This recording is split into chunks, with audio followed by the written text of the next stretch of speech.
Alrighty. So today we're talking about the Texas lottery. Just right off the bat, what are your initial feelings toward the lottery and how it's set up here in Texas? Well, I think it's set up somewhat like it is anywhere. We passed this back in 96, 97, somewhere in there, or earlier than that, I guess 1990, in passing the lottery. I have real mixed emotions about the lottery because, generally speaking, I think you'll hear the term, it's a tax on the poor. And I think that's generally true, that most of the people who play the lottery and the scratch-offs and the Powerballs are people who really are low income. They're trying to get that big bump or just the excitement of winning something. And so, from that standpoint, I'm not real happy about it. It also has the poorest odds of any type of gambling or gaming that you'll find. So that's a little frustrating to me as a methodology for raising funds. I think people are going to gamble and people are going to go game and that kind of thing, and you might as well acknowledge that. But the lottery, to me, it does provide a lot of revenue, but I think it's on the backs of the people who can least afford it. I wasn't around when all that was going on, all the debate to get it initially started. What do you remember about kind of how they sold it? I don't remember a whole lot. I do know that when they sold it, we were in a tough education piece again because we were coming out of we're still in, as a matter of fact, pretty deep recession in Texas. The oil and gas industry primarily had been knocked down a great deal. We'd gone from $40 oil down to $10 oil, and obviously those royalties from oil and gas go into the permanent school fund, so those numbers were down, creating a crisis, I guess you might say, in education funding. So there was a push to find a way to increase revenues for the state and for education. And I know that at the time there was a big push saying, if we pass this, we can use those revenues for education. I tell people all the time, you always have to be really clear when you listen to a pitch. I don't care who it's from, but when it comes from the government, you have to be careful in how they say it too, because what they said was it could be used for education.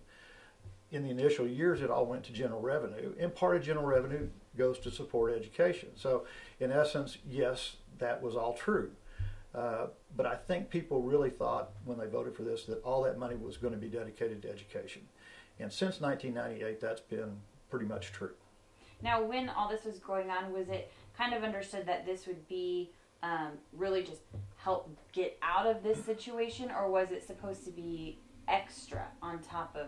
I don't recall exactly. I think it was more just to help fund the deficit that we had at that time. Okay.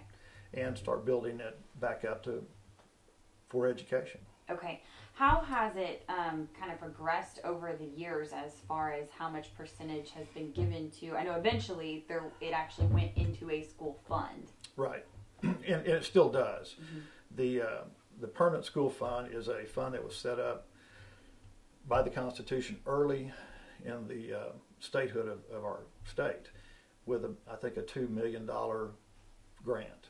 And so all the state lands, the minerals and royalties, rents and leases, all that money that's in that process flows into the permanent school fund. And so that increases the asset base in that fund.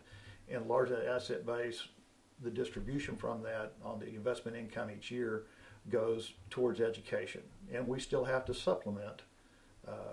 We have the permanent school fund and the available school fund. I wish I could tell you exactly how all that flows together, and then you have general revenue coming in to back up part of that. But that fund was set up primarily for that purpose, to fund education for the children of Texas.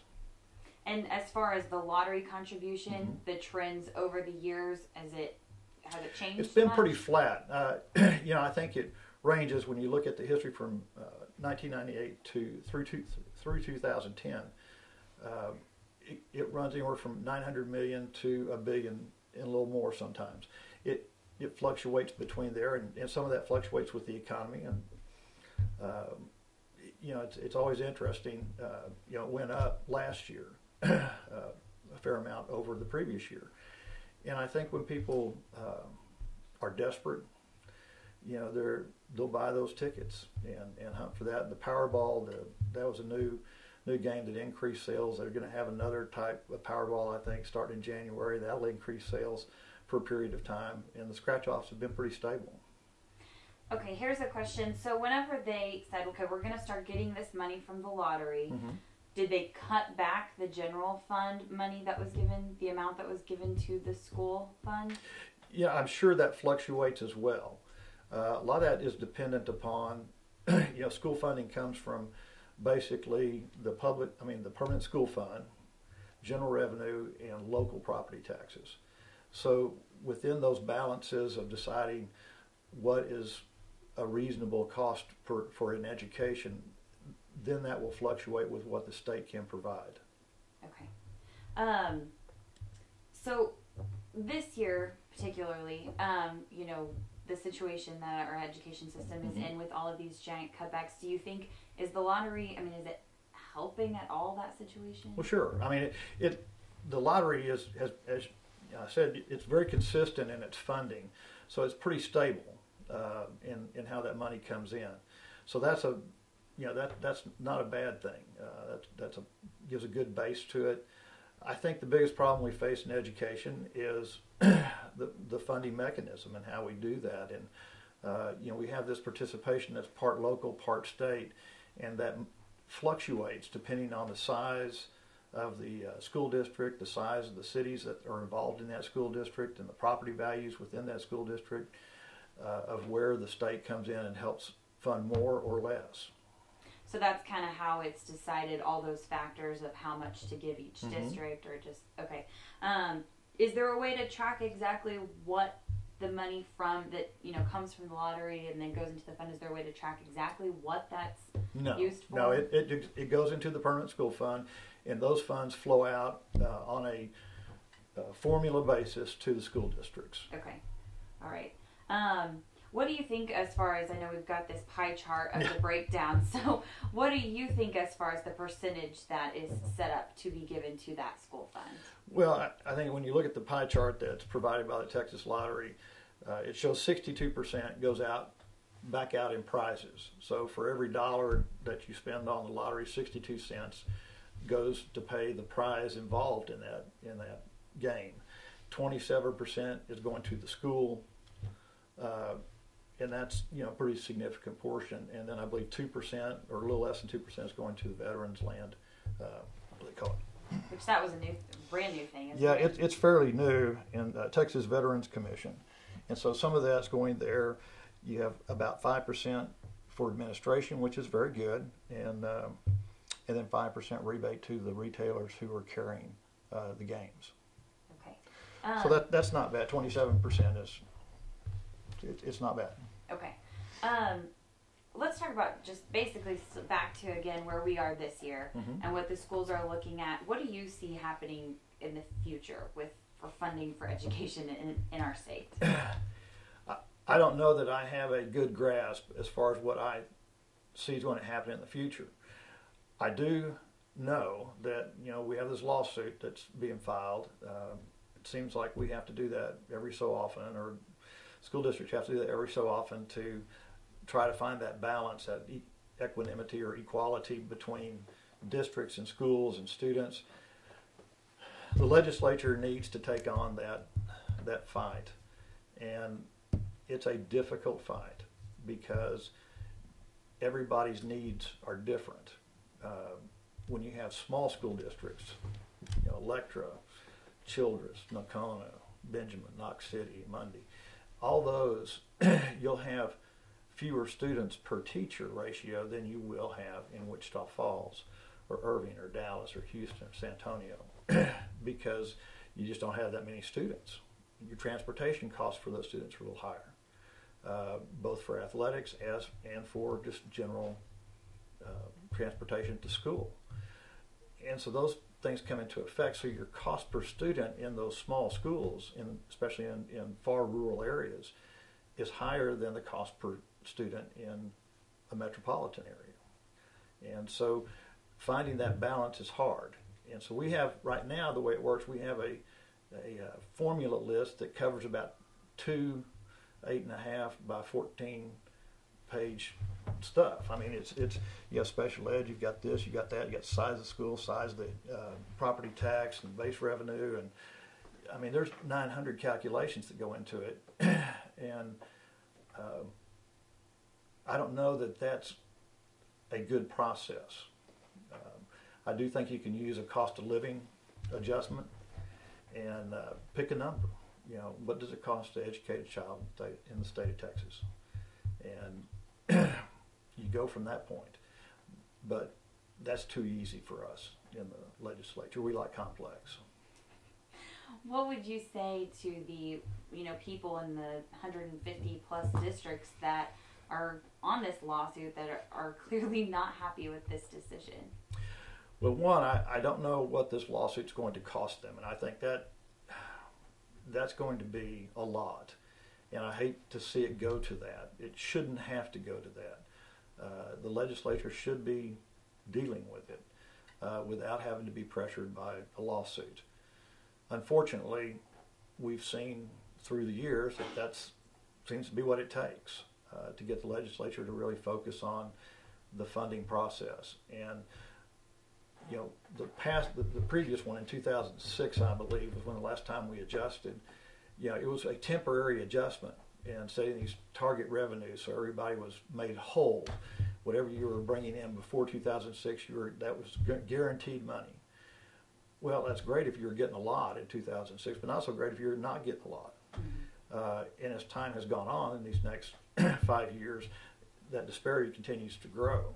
And so what was supposed to be temporary ended up permanent, and it's staying permanent until we have a lawsuit. And then it'll get thrown out and resurrected and redone, and there's just a lot of pieces to that. I think simplifying it makes more sense, but I've visited with a lot of colleagues who are really involved in the education committee, and they say, well, it just can't be done. And to meet all the needs of all the children, all the different parameters that are there, socioeconomic, race, ethnic, mental capacity, all those things. So clearly the legislature thought this was the best option because it passed. So what do you think? Was there a better way than cutting these billions of dollars to education? Well, you had two choices. I mean, you cut expenses or you raise taxes. And at this juncture, I think the deepest feeling, not only at the legislature, but also across the state of the people, citizens of the state, was to don't raise my taxes. Now, on the other side, I heard a lot of don't cut my programs, too. And you can't do both. You have to make that choice, and unfortunately, fortunately, that is the legislature's responsibility to make those hard decisions, and that's what we did. Okay. So still looking at the future, but back to the lottery, is it something you hope will stick around? Do you think it's a need for it to stick around in our state? I think we've become dependent upon it. So whether we want to, if you want to have a moral conversation about whether it's the morality of gambling, I think that one is a non-starter as it goes to the lottery, because here's $1 billion a year, plus or minus, a couple $100 million. I wish I could have plus or minus a couple $100 million in my pocket. That would be nice. But plus or minus that, that $1 billion a year, a steady flow of income.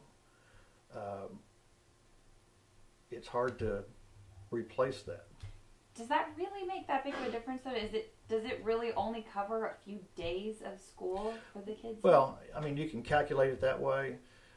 Frankly, a few days of school for the number of children that are in the state of Texas. Our state's 25 million people, and so you can figure a little less than half of that is children in school. 10 million, 9 million school children. I don't know what the number is, but that's huge. So yeah, $1 billion for 10 million children doesn't go very far, but it's significant still to any budget of any school. So absolutely, replacing that $1 billion would require a fairly good jump in your taxes in one place or another, whether it be sales taxes or fines or some other new tax that somebody would want to come up with. Okay. Is there anything else you would like to add on this subject? No. I think we've put ourselves in a very difficult situation. This is a funding mechanism that most Texans are comfortable with. So we know that that's there. Now it's the choice of the legislature and how we, fund each district, each student in that district. Do you have any questions? The lottery is a form of gambling. Do you think it would help? It's not just a form, it is. Yeah. Do you think it would also help the state of Texas in terms of revenue to maybe legalize like casino gambling? Yeah, that comes up every session, and I find it somewhat ironic or hypocritical at the state when we say, well, we're not going to allow casino gambling. You'll have all these social ills that go with it, which is true. And I said, for us that live in Wichita Falls, we have both. We have no revenue coming from a casino, but we still have all the social problems that come with it because it's only 10 miles away. There's pros and cons to it. It's not a good reason to have gaming to simply supplement the budget. That's not really the reason you should go into it. It's not steady enough to do that. But as far as gaming is concerned, I'd rather see casinos and get rid of the lottery, because at least with casinos, the players' odds are better. The lottery, the odds are just terrible. I don't care how many tickets you buy or scratch-offs you get, the odds are terrible in comparison to a casino. There's some really bad numbers and odds in casinos as well, but there's also some good odds. But you're never going to have the odds in your favor at a casino or in the lottery.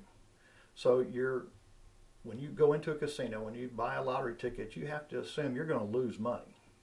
That's how it works. These big, nice, beautiful casinos didn't just originate because they lost money, because they made a lot of money. All right. That's a good question. Thanks, Colleen. Okay, anything else? No. All right. Thank you.